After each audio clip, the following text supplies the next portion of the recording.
Hi, can everyone hear me?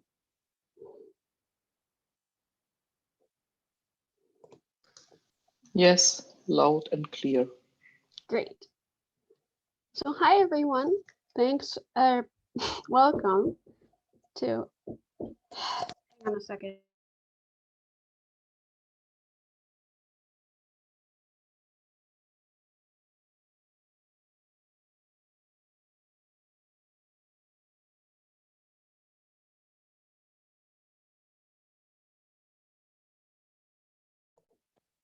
All right, let's start over, try again. Hi everyone, welcome to today's Writing Workshop Wednesday from the Nature Journal Club. And so last week we learned about mini nature poems, and today we'll be sharing some of the poems that we wrote during the week. So welcome everyone who's been introducing yourselves in the chat.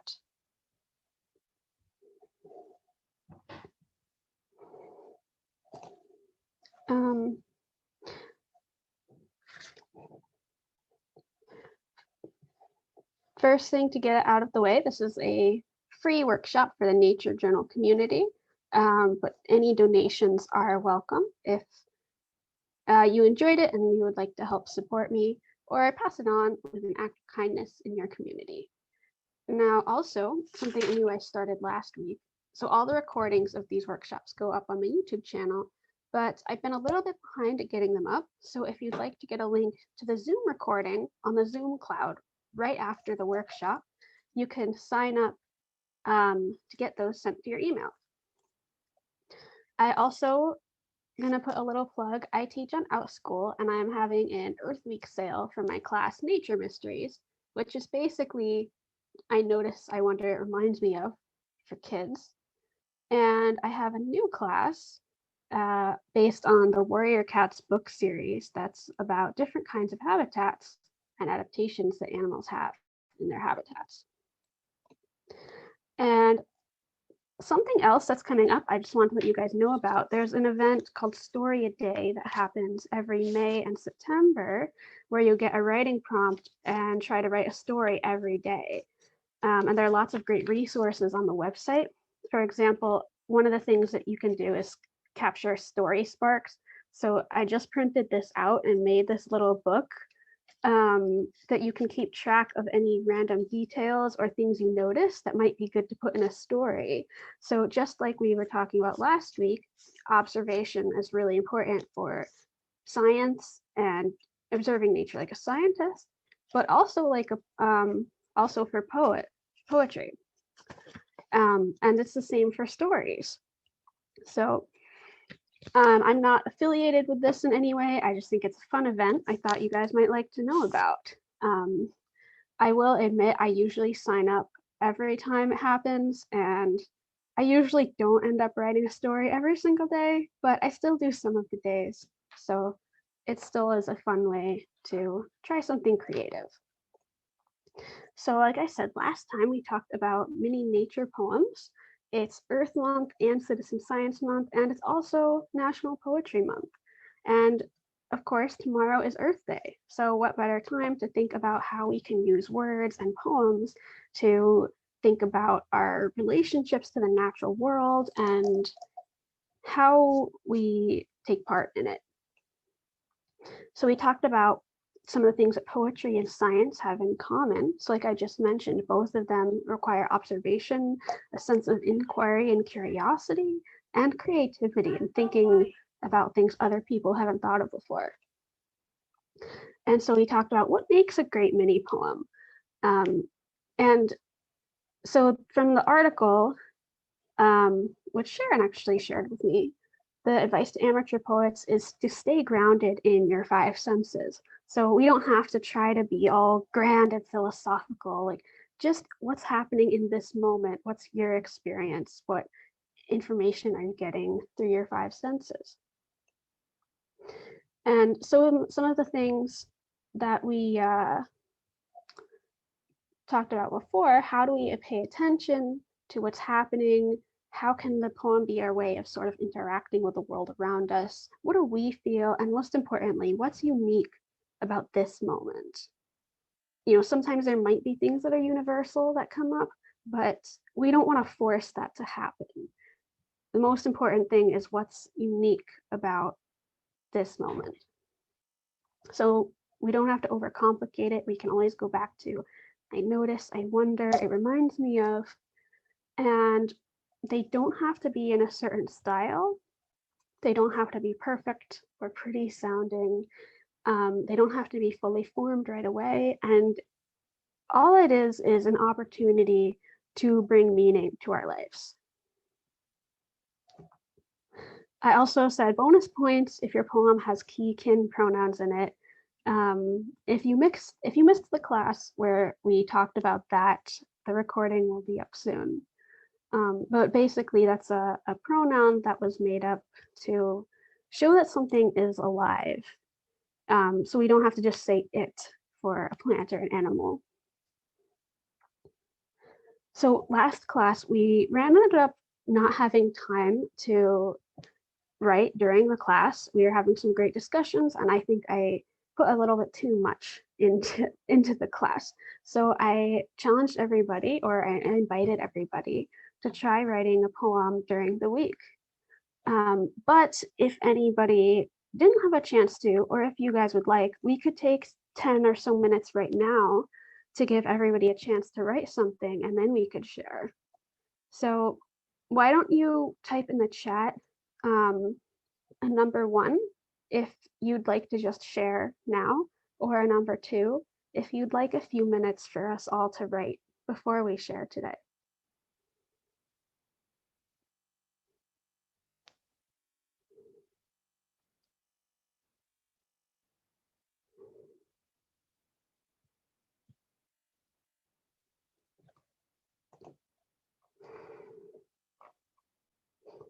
Okay, I'm seeing a lot of 2s.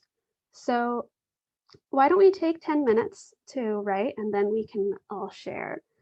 And I will put a link to the PowerPoint from last week if you'd like to get more of a full, a little bit more instructions, and also look at some example poems that I pulled off the NPR Poetry Twitter feed. And yeah, for those of you who are here at the workshop for the first time, welcome. We're glad to have you. Hi.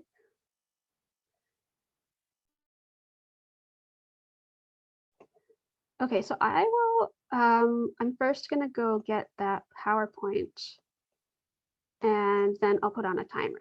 So if you'd like to take a minute now to get some paper or something to write with, now would be a great time.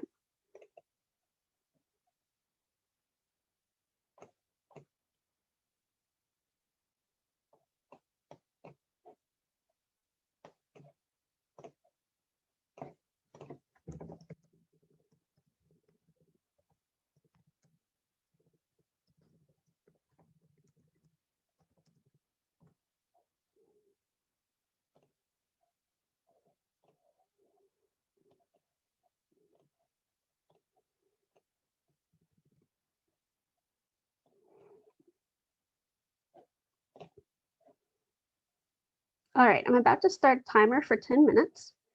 So remember, you can just write whatever comes out. It doesn't have to be perfect. Just make some observations about what's around you, or think about a recent time that you were in nature, and just go based off that. Oh, it's locked. I thought I had the settings. You're right. I thought I had made it so that anybody could open it. Okay, it should work now. Thanks for letting me know. Okay, timer is starting now.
Yes. Okay, now we're unmuted.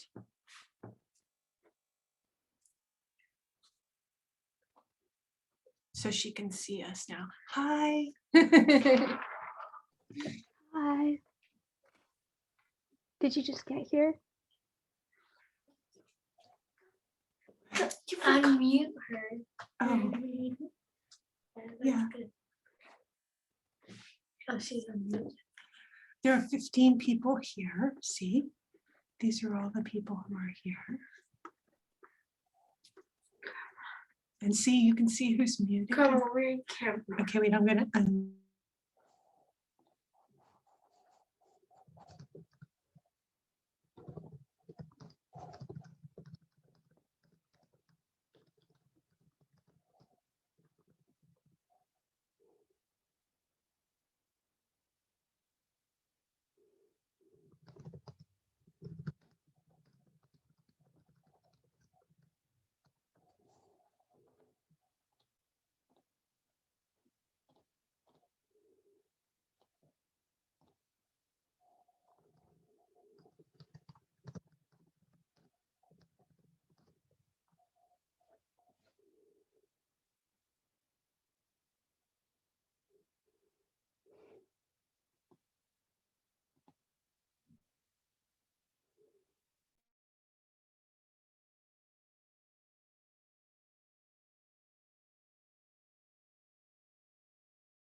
mute. Oh, that's Sally. Where's Sally? She's there. She Oh. is.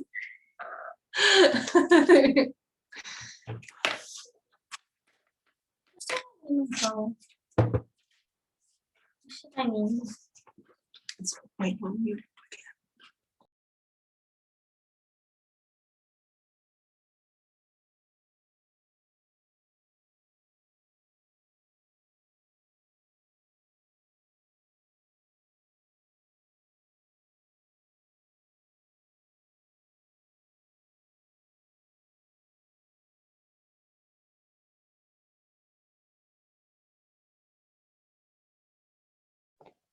Okay, that was 10 minutes.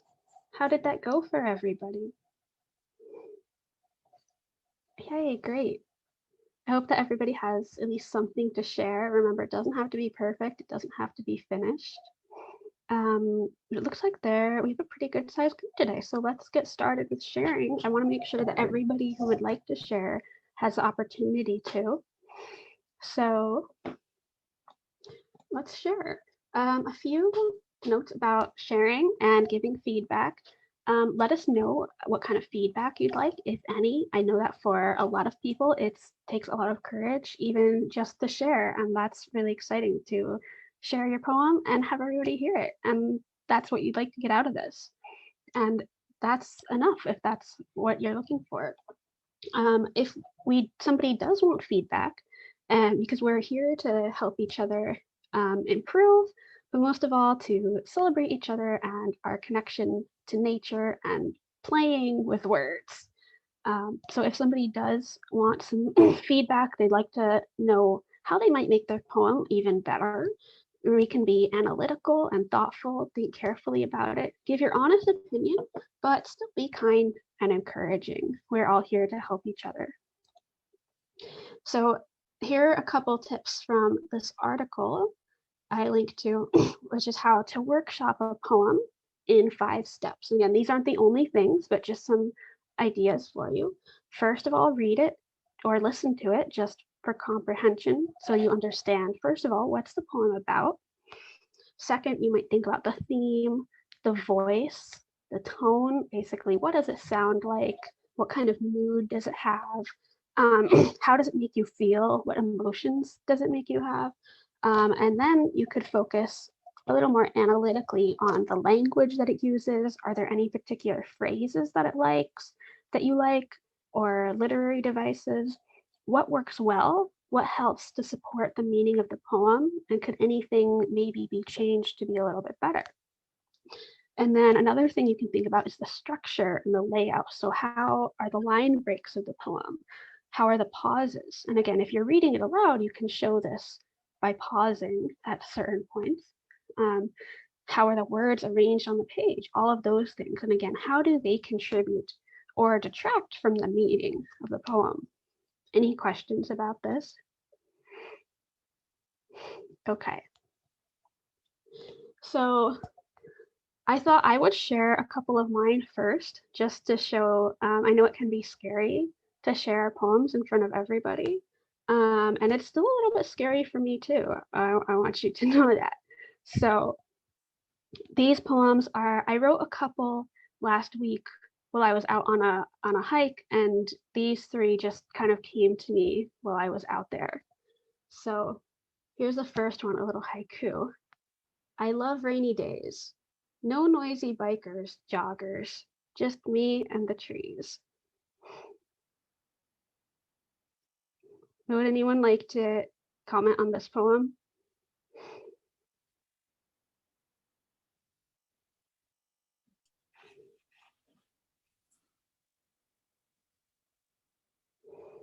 How does it make you feel, or what did you like or dislike about it?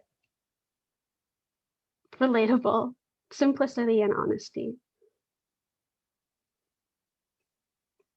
Yeah, because it was a rainy day when I was out and it wasn't so crowded, which is like, I want other people to be able to enjoy the trails too, but if I'm being honest, I like it sometimes when there's nobody else there and it's just me in the forest and it's quiet.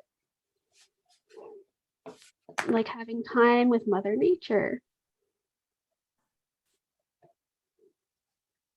It offers you, we see that you like solitude and that it gives you an opportunity to and enjoy the immersion in nature more fully when you're alone. And from the chat, I like the image of just me and the trees. It's an image that feels joyful and soothing, a private meeting and a continuing relationship. Thank you. And actually, yeah, that brings up an interesting point. Is it if the trees are alive and it's kind of like some kind of connection with them, is it solitude like Sharon said? Or is it just a different kind of connection? I don't know. But it brings up an interesting point, the way that the two of you commented differently about it. Okay, here is my next one. This is the place where I was at. This picture is kind of old because it was still winter.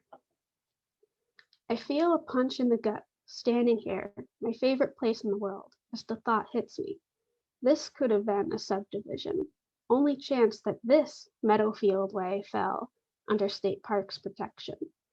I wonder what my neighborhood was before someone decided squares of infantile grass more important than the full-grown starry-eyed stems proudly waving, stretching freely to the tree line, holding the space where blue and blackbirds sing.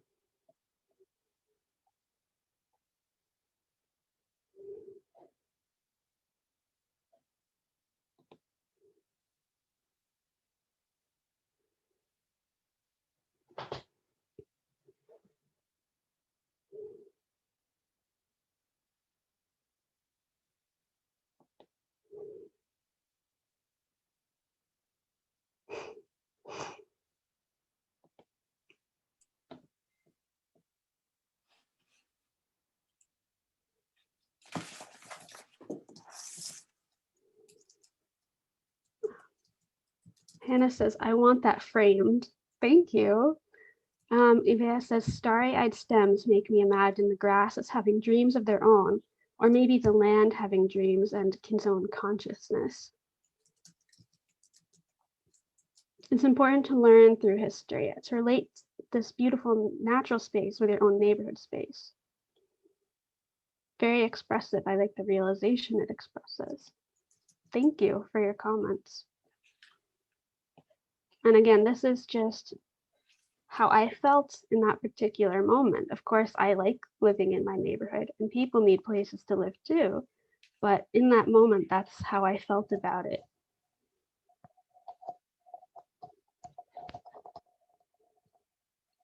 It's like you are explaining how you felt when you were in the meadow. Susan says, I like how you heard the blue and blackbird sing. Makes me want to cry. Reminds me of the song Yellow Taxi, putting up a parking lot.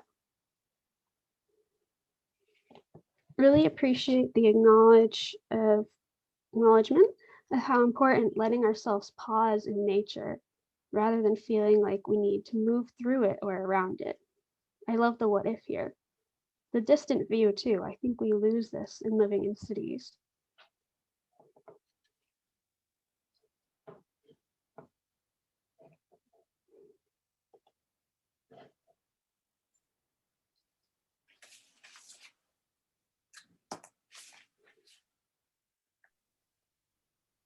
For me, the image of infantile grass, I think by that, I think you must mean the fact that people are keeping lawns and keeping it cut short instead of allowing the full expression of grassiness through its growth to seed production and, all, and the as it changes as the grass matures. So infantile grass, I thought that was a good description of a lawn. Thank you. And from the chat, I love how the tree line holds space, like you hold space for the what if. Yeah, that's interesting too. Thank you. Because that is one thing with poems, we can write about what we observe, but in writing and poetry, we can also explore, and in science, we can explore the what ifs and just say, well, what if this were true? And then explore down that path. We're not saying it is true, but we can make this assumption and then play with that idea or that imagining. We can imagine how things might be different in a good way or a bad way? And then what would happen?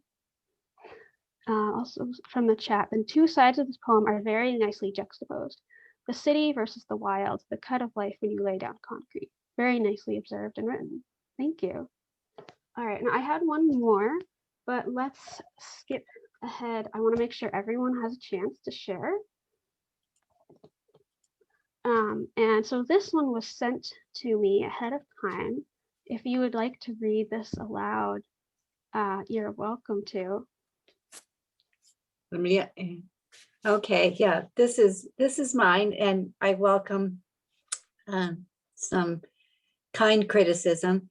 And the title of it is How to Plant Peas. I was thinking of it because on St. Patrick's Day, I plant peas, and it's a family tradition. And I shared this in Pencil Miles and Chill on Friday, so some of you may have heard it already.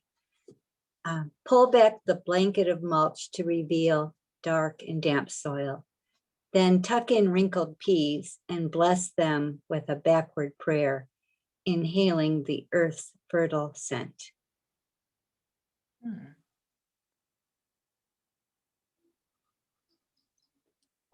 So if there are any comments, I welcome them. The first thing that jumps out to me, I really like the word choices of the blanket and tucking in. It's like, you know, getting tucked into bed, kind of like winter is like everything goes to sleep, but now they're waking up. So I wasn't sure earlier what you mean by backward prayer, but maybe now I'm wondering if that's what you mean. Like instead of going to sleep, they're waking up after you tuck them into the soil. I don't know, but I really like it. Does anyone else have any comments or any observations about the poem and how it made you feel or what words you liked? From the chat, the phrase backward prayer really stands out to me. I want to know what that means, and yet I want to let my mind play with it and discover different meanings in it. Well, I can tell you what I was thinking of as I was saying it, or as I was writing it. You know, when we pray, as you know, especially sometimes, you know, or we give a blessing where we exhale and our breath is part of the blessing. But for me, when I'm planting, the blessing is on me as I inhale the scent of the earth. So I looked up what the scent of the earth is called, and it's geosmin, Geosmin. I want to use that word somewhere in a poem someday. But yeah, so you know that I don't know if you've ever been nearby a farm field as it is being plowed after it's been out of rotation for a little while. And the scent that comes off the fields and on the breezes is, to me, is quite intoxicating. So I feel like the scent of the earth is a blessing on me. So I did have another one, and I've been watching in my garden. I didn't print this one out. I just wrote it as we were sitting here this afternoon. I have a native Michigan wildflower or wild plants garden, native Michigan plants. And these are the things that are showing up now. I don't have a title for this yet. The fiddleheads unroll. May apple bumper shoots open. Spring arrives with action. And then in 3 separate lines following, emerging, spreading, and I can't read my own writing here. Oh, yes, here it is, reaching. So let me try that one again. The fiddleheads unroll. May apple bumper shoots open. Spring arrives with action. Emerging, reaching, spreading.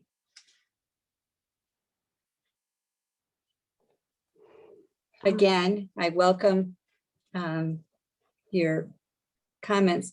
I just wanted to add one little thing. Someone in the Nature Journal Club had posted a picture, I think, of May apples. It was part of a complex page where a lot of things were shown as they were just appearing in their garden. And May apples were one of the plants they depicted. And they made the little comment underneath it that it would be a good place for a fairy to live. So I thought that was charming.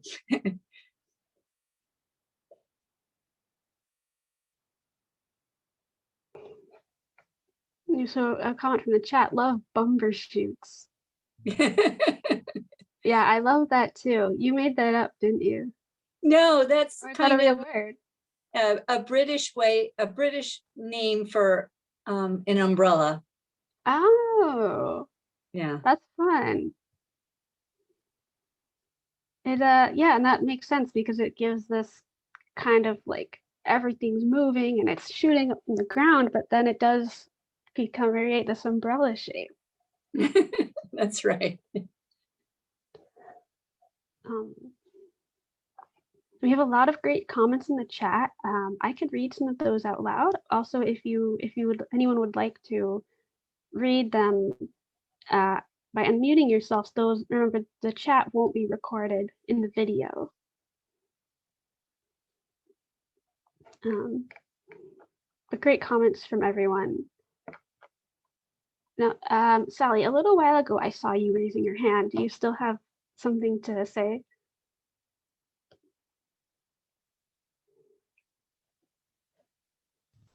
There. Can you hear me? I can hear you. I raised my hand when it was on the poem How to Plant Peas. Yeah. And I loved the imagery of inhaling the earth's fertile scent.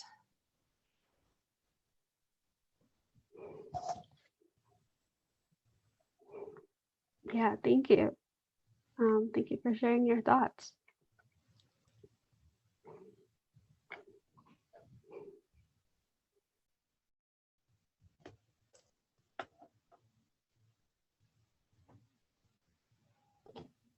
Would you like to share a poem or do you have a comment? I'll share mine. Well, Lana had her hand up. Oh, sorry. But you could go next. Oh, are we going now? If you'd like to. Yeah. So this is Susan, and she just turned 10 and she wrote a poem. Hi, Susan. We'd love to hear your poem. Oh, she's 9. Okay, go ahead. I call this poem Rock Creek Isle. Goodbye, my farewell kingdom. You shall be called Rock Creek Isle, where flowers grow and the creek goes. Could you hear it? Yeah. Thank you for sharing. I feel random. I don't know if you can see it if I put it up here. Mhm. It's backwards, isn't it? Oh, I see A it. little picture. I see it. I see it the right way. See it the right way? Oh, good. Yeah. There it is. So it's about a creek. I really like how you describe this little island in the creek, if I'm understanding it correctly, but it's like it's this whole kingdom. Yeah. This morning we went for a walk by a creek and we discovered a big rock jutting into the creek like an island. And Susan started spouting poetry on the spot. That is amazing. Okay, you want to read one? No? Okay, I'll read mine. Okay. Okay, my granddaughter says, just go with the flow. It's how she approaches a walk by the river or the writing of a poem. Purple violets, yellow violets, greater celandine, spring beauties in their Easter dresses, one by one, float down the river from the magical hand of little girls.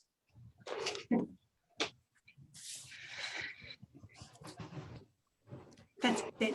Thank you. And would you like to invite anyone else to comment on your poem, or you just like to share? Sure, it? you can comment. We have a comment from the chat. Can I ask why you're saying goodbye to your Isle? I feel so sad for your farewell. Oh, it's because we were leaving. Yeah, we were leaving. We were actually leaving. Not my farewell kingdom. We were.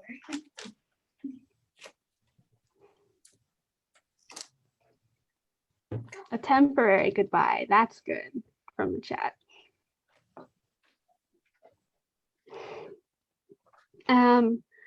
Also, someone asked me if I would like to share a poem. How do I get it up on the screen for everyone to see?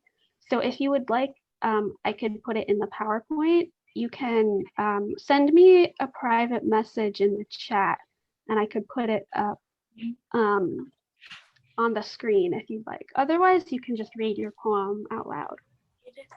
Okay, now Michelle's gotten brave and she's going to read hers now. Okay. Yay! So I actually wrote this poem where we went to walk in the creek. So today was a good day to find flowers. I walked near a creek and saw a rock, and I sat down to watch the rushing water. Oh, that's lovely. I love how you were also inspired by this adventure at the creek and your experiences there. I think taking a little time to write a poem about it can really make it into something special, and maybe you'll remember it a lot more in the future than if you didn't write about it. It's true. And thank you so much for sharing those with us.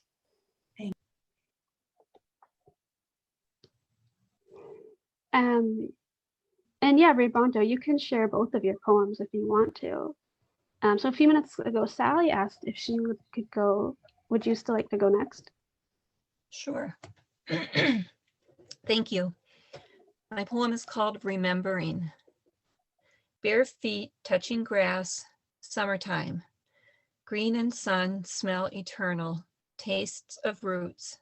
I can't close my eyes.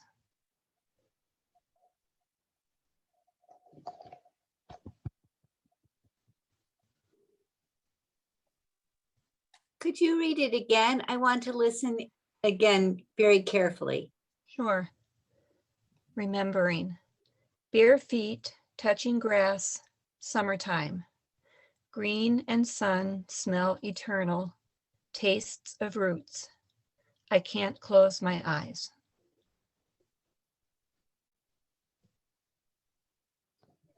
Thank you for sharing. Would you like any comments on it? Sure. So if anyone has feedback or impressions, you can unmute yourselves or write them in the chat.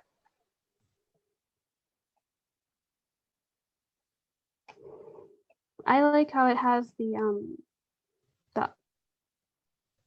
details from your five senses and the summertime and the bare feet and the grass, but it's connected to this bigger idea of remembering.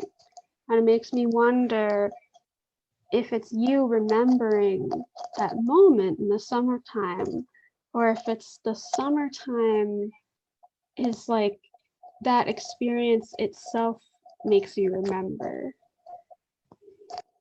And yeah, Ivea says, I can't close my eyes. Such a vivid line to end with. Oh, Thank and you. Lana says, if you can see this picture. It's based on a picture. Yes. And I keep that in my office to remember that summer always comes. Especially now when we are waiting for many changes. Mm-hmm.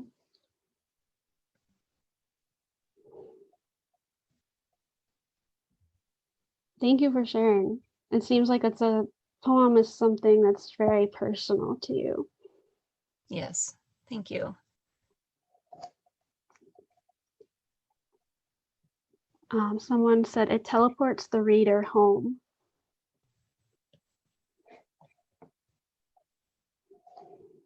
I'm going to comment, please read one more time. We like how you didn't want to close your eyes, wanting all the beauty to keep going into your eyes. And then another comment says, I can't close my eyes so that you don't miss anything, or because if you close your eyes, you would see other images in your mind. Very lovely. Well, it was both. It was written from a place of happiness and the unknown future. So I didn't want to miss a thing. And also the feeling that if I closed my eyes, yes, I didn't want to miss anything.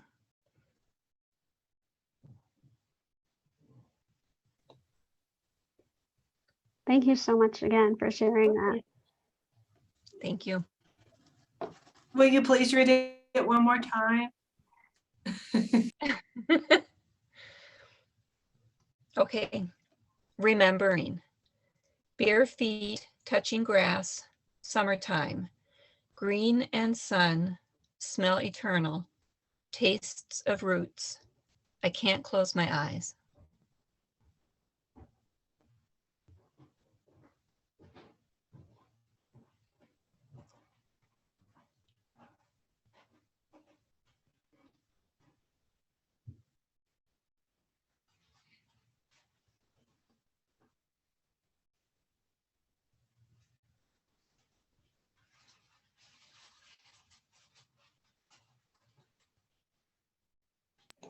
Okay, I have a couple of poems that were sent to me in the chat.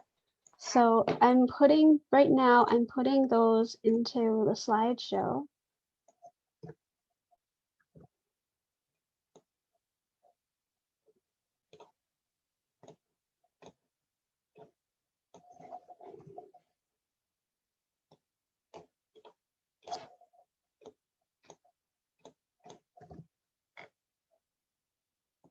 Okay, and I've got to make this a little smaller so that it will fit. There we go. Okay.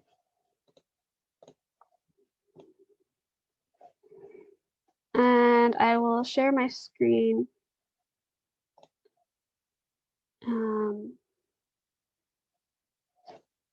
And yeah, someone just sent me a chat again. And if you don't have your camera or your microphone, you can share in the chat. And let me know if you'd like, I can read it out loud to everyone. So here is another poem. Can everyone see it? Would the author of this poem like to read it out loud? Sure, I'd be happy to. Right. Wisteria invasive of the heart.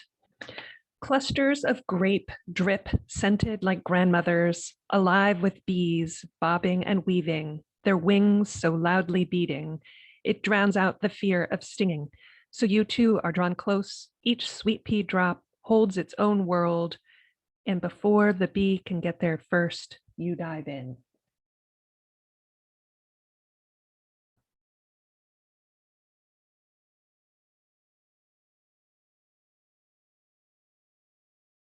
And I'm happy if anyone wants to comment.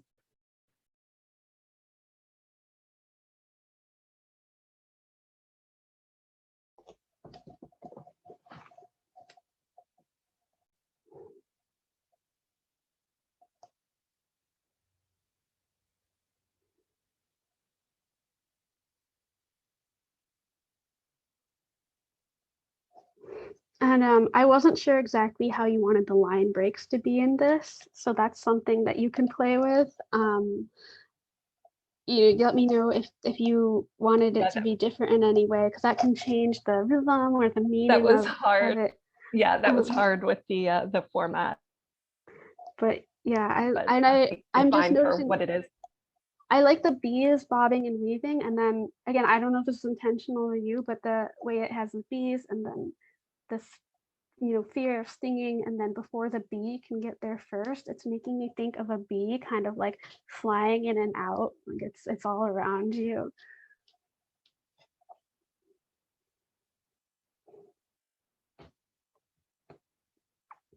Some comments from the chat. Love the reference to the smell of grandmothers, those flowery perfumes. Each sweet pea drop holds its own world. Really like this.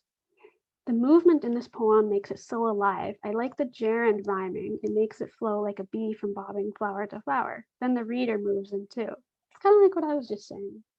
I agree with that one. And scented like grandmothers. Brilliant.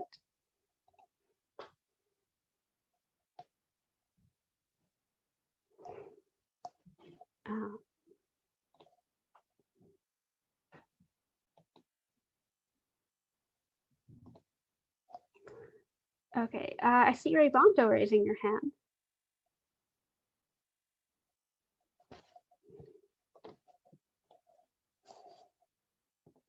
Are you raising your hand to share your poem?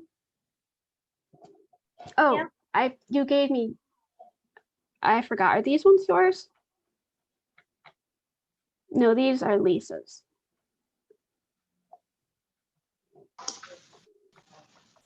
Shall I read? Ray Bondo was just raising your hand, so if you would like to go first, Okay. and then Lisa could go. Yeah.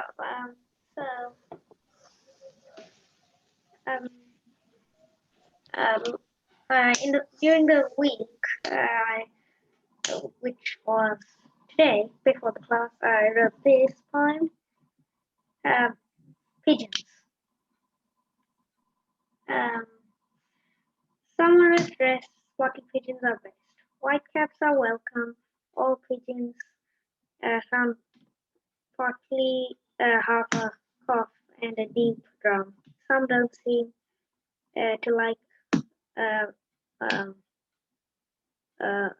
magpie nearby, but now we must go goodbye.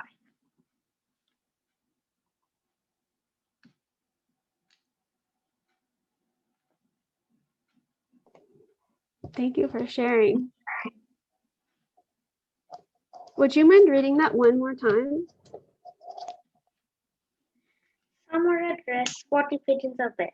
Whitecaps are welcome, all pigeons sound partly half a cough and a deep drum. Some don't seem to like a magpie nearby, but now we must go goodbye. I have to admit, I'm having a little bit of a hard time hearing exactly what you're saying. I don't know if anybody else could hear it more clearly, but I really like that it's about poems. I mean, it's about pigeons. Okay, I'll put it in there. Okay. Thank you for sharing, Ray Bonto. Does anyone else have comments?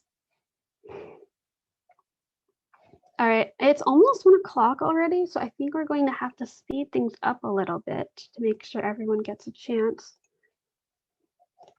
So let's just have sharing, and then if you have comments, you can put them in the chat. So I think Lisa wanted to go next. Can everyone see it? This says poem 1.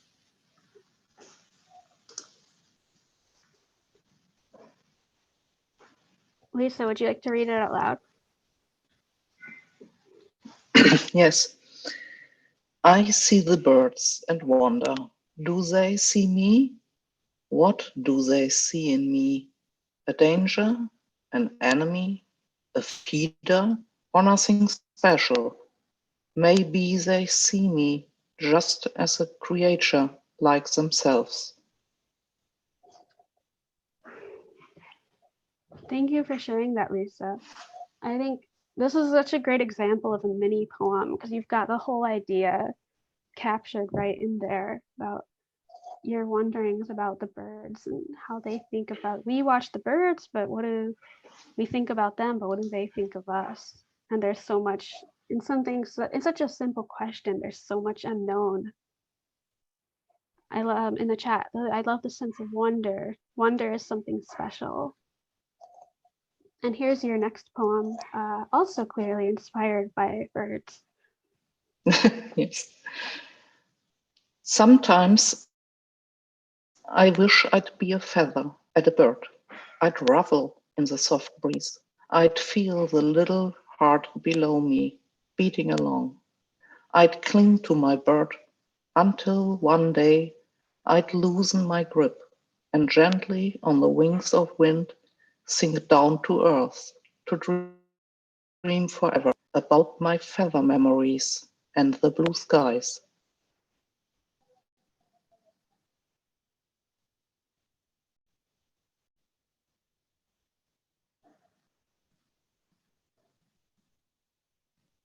I love that one too, Lisa.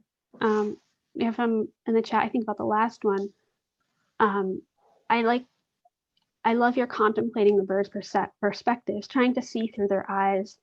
I like the observation flipped on its head. We are often so self-centered, we forget other things contain curiosity and emotion. Lovely.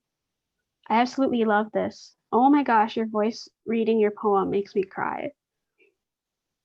Oops, sorry.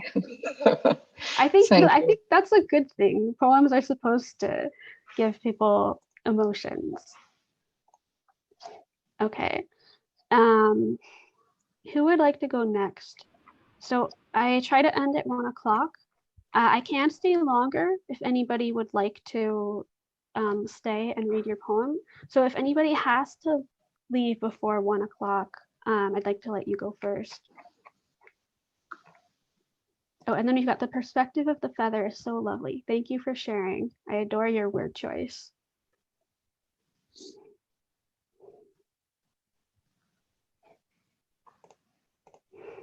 Thank you. I see, is it Shanna Lee? Yes. And then Ivea could go. Can you hear me okay? Yeah. Okay. Okay, mine is a carpenter bee. He hovers in front of her nest as she crawls into the hole in the wooden fence, carrying her gathering of nectar.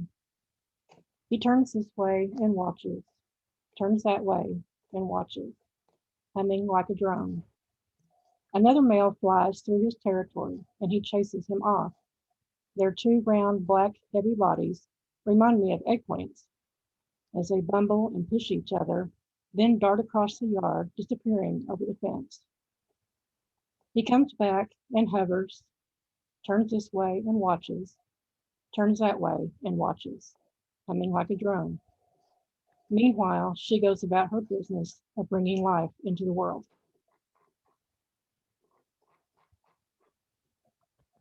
Thank you. Anybody can comment on that. I really like how you describe the behavior of the bee so clearly. I mean, really pay close attention to it, but it's not a scientific observation, it's a poem. And it's more, yeah, does anyone else have comments about it?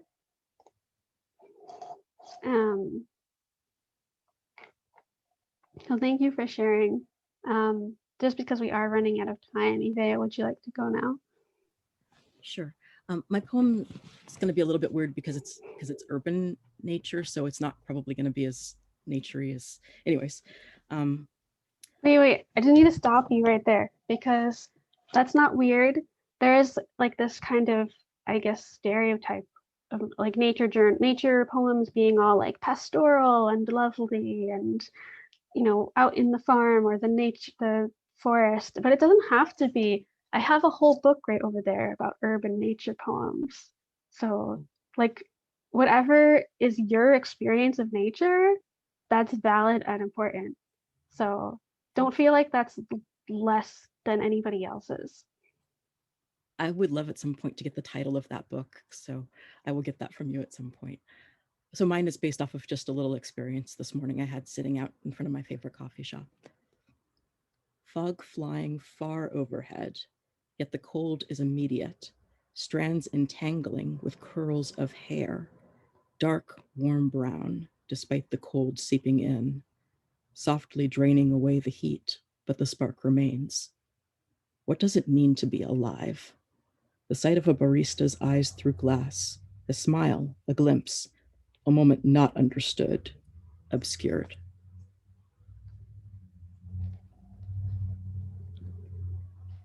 was mostly about the fog. Yeah, I really like how that we've talked about this before. I don't live where there's fog, but your poem just really brings me into that experience of what it's like, and the weather, and which is part of nature, and then thinking about what is it like to be alive. And there's so much that we don't understand, but it's like all these little things that we can notice that are parts of our lives. So thank you for sharing that. Thank you.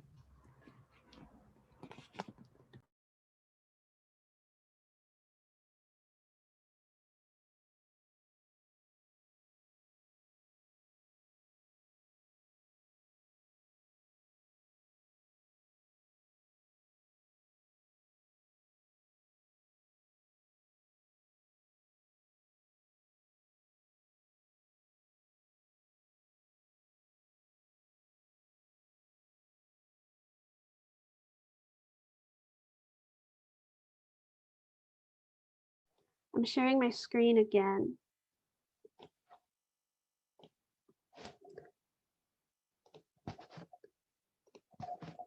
So this is Bamptov's poem about pigeons.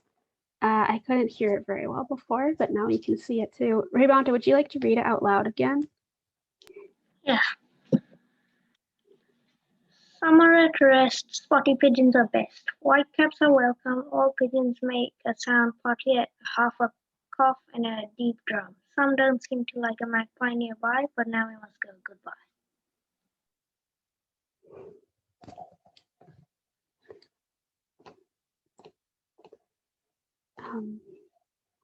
Bye, Lisa. Thank you for coming. If anybody else has to go, it's 1 o'clock. Thank you for coming. I can't stay around longer for anyone who would like to share more and chat about the poems. Thank you to everyone who has shared your poems. They're all so different, and they all show your experiences and your emotions. And I feel like just together, reading all these poems, it just shows such a wide range of perspectives and possibilities of what nature can be and of what poems can be. So thank you again for sharing. And like I said last time, if you want to share them on Twitter or on TikTok, I don't really use either of those, but they're doing right now. If you use the hashtag NPR Poetry for Poetry Month, they've invited people to share mini poems, which is what inspired me to do the workshop about this. So thank you again, everyone, for spending the time here today.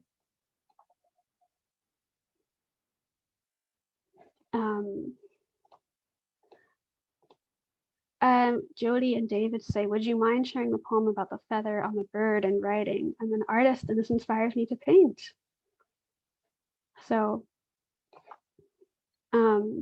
yeah, our poems and our art, we can all influence each other, and I will share all of these. I would encourage you to share your poems in the Nature Journal Club on the Facebook page if you'd like to, so that we can have some more writing and some more poetry being shared there, and showing everyone that this is a way that we can nature journal too.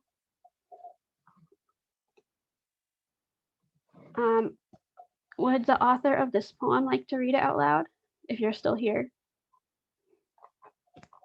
Valerie?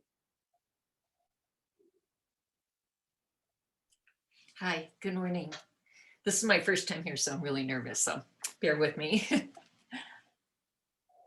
I'm sitting in my office right now looking out the window, and so that's what my little story is about. This morning, the sun shining through mulberry tree leaves, dappling my page with dancing light.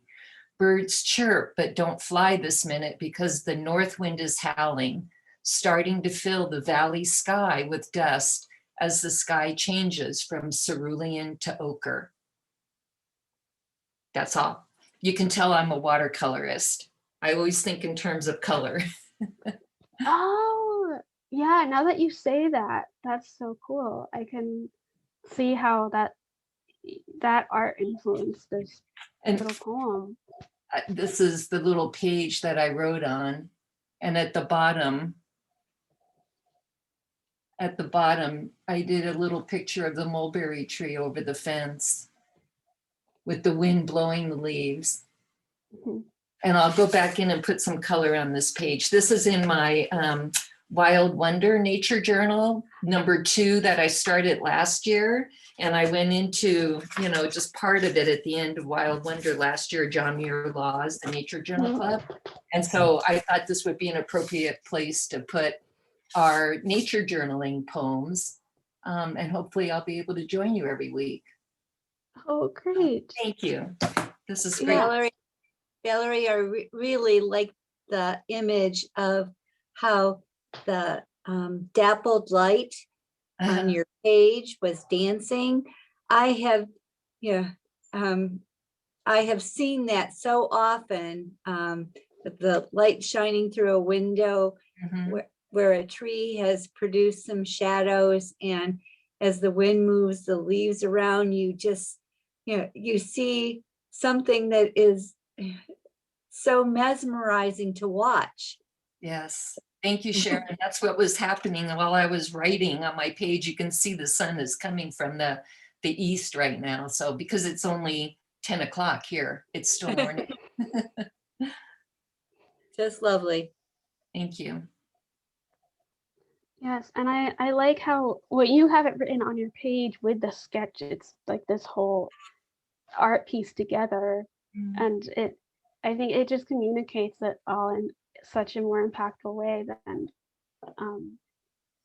I didn't really know what the line breaks were when I just copied it here from the chat. So, but both are very nice. Thank you. I didn't really have any line breaks. It was just rambling. I just went on and on. Well, that's, I mean, we can intentionally choose line breaks to try to have it a specific way, but I think especially with nature writing, that kind of rambling can be its own kind of format that communicates something too. It's like we're, our wanderings around. Actually, in college, my first writing assignment in my writing, like my first big project in my environmental writing class was actually called our ramble piece. We had to go out in nature and do a ramble and write about that. So I think it's its own kind of style, like even if it's not always exactly intentional, because everything in nature isn't always exactly intentional either. Okay. Is the author of this one still here? I forgot who wrote this one.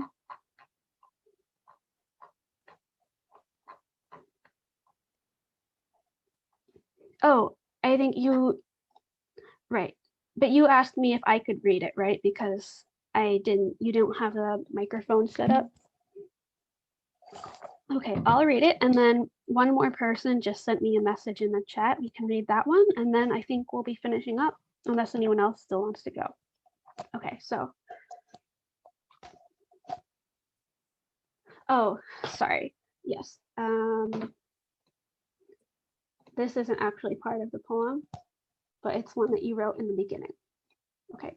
A new state, a new bird, a new home for both of us. I am watching. Key is living. Scrub Jay is building a nest.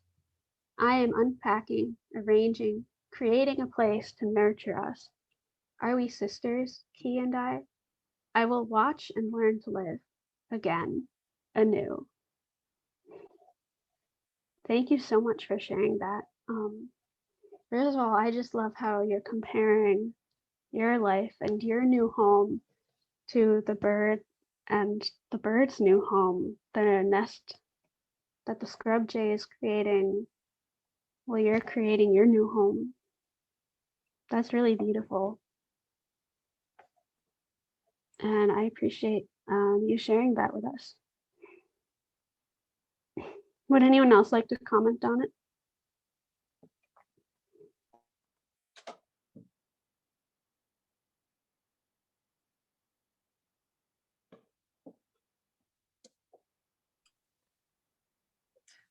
I think it's lovely that you describe a relationship with the bird, a close relationship, being sisters. That's, yeah, it is really quite moving to see you get so close to nature in that way.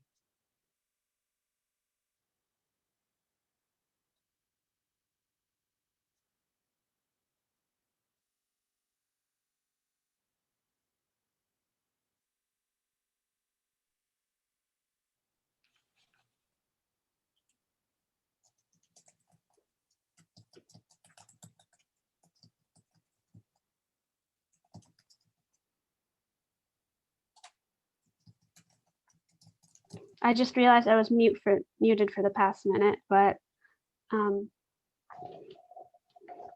Shanna says, I love how nature is reflecting your life back to you. Okay, so we have one more poem. Someone sent me a private message in the chat and asked me if I could read it out loud. So here it is. Laramie Plains. The storm breaks blue roiling rain, obscures distant bald-faced peaks, come down cold on high plains, treat dust to a long-awaited drink. High elevation lightning, in thin air the elements are quicker still. Tremble the rabbit brush, the withered sagebrush, the beauty of green has become the beauty of brown. An afterglow of silver on indigo. Pass on, rolling great sweep up and east. I don't know if I read that exactly the way that you imagined it in your head. So much of what's important about poetry is the spoken part, but I hope that I did that justice and got across what you wanted it to.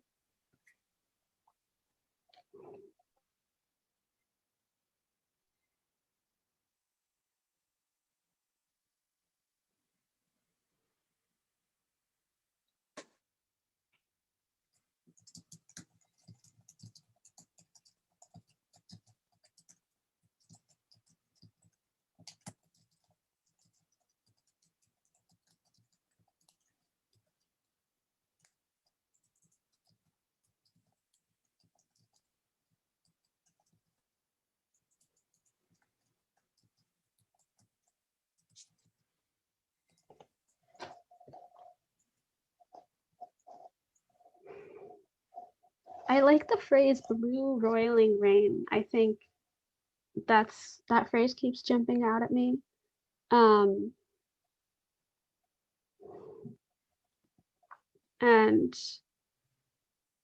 Yeah, I like how you've captured the whole storm and then after the storm. Again, I'm not like an expert on poetry, but I can say what I like about it. From the chat we have, I love the beauty of green has become the beauty of brown, a wabi-sabi moment. The beauty of brown, wonderful. Yeah, I like that too, because it's easy. There's something that's easy to see as beautiful, and then there are some things that we might not think of beautiful, but they still can be.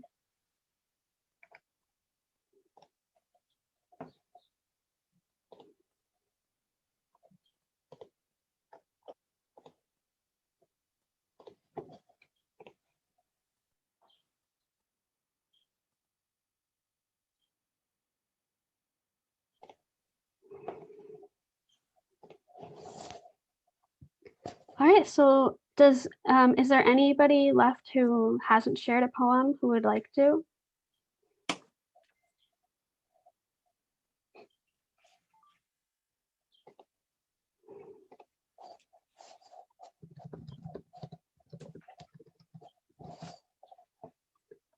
Any thoughts or comments about any of the poems we talked today, or any about poetry or in general, any questions, anything else you would like from me before we end today?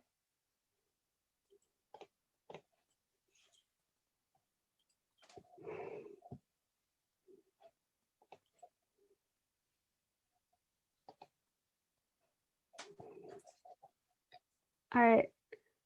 Bye, everyone. Thanks for coming to today's Writing Workshop Wednesday in the Nature Journal Club. The recording will be on YouTube. And thank you, everyone, for coming. In the chat we have, thank you for this. I'm touched, inspired, encouraged. Thank you for the insights, everyone. I appreciate your time. Valerie? Yes, did you say you are on Patreon under your own name or? I'm not on Patreon, but I do have, let me send in the information in the chat if you would like to make a donation. Yeah, thank you. And you can also sign up if you would like to receive the recordings before I get them up on YouTube, just on the Zoom cloud. Aside from actually donating money, one of the best ways you can help support me is signing up for my email list. Or just pass it on with an act of kindness of some kind, or Okay. both. Okay. Thank you everyone for coming. But again, it's no pressure. This program is free for the Nature Journal community, and I'm just thankful to you all for being here and spending your time with me. And yes, Rebonto, I do see that you have another poem in the chat. Would you like to read it out loud? Or I could read it for you. Well, I decided to change my mind and share the one that I did in this break. Mm-hmm. So it's about my local park. In a tree, there's a den. In the bushes, there's a wren. Rarely there are tits and a goldfinch that is round as a ball. But however, that's not all.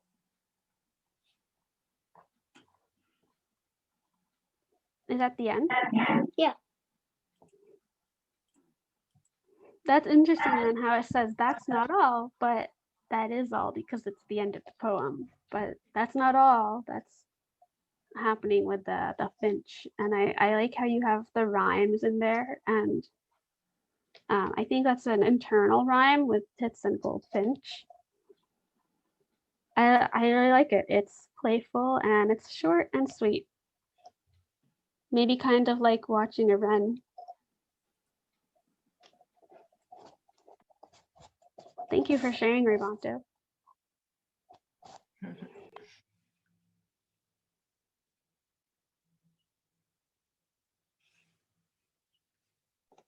All right, well, thank you all again for coming. That's all for today, and I hope to see you again another time. Thanks, bye. Bye. Thank you. Thank you.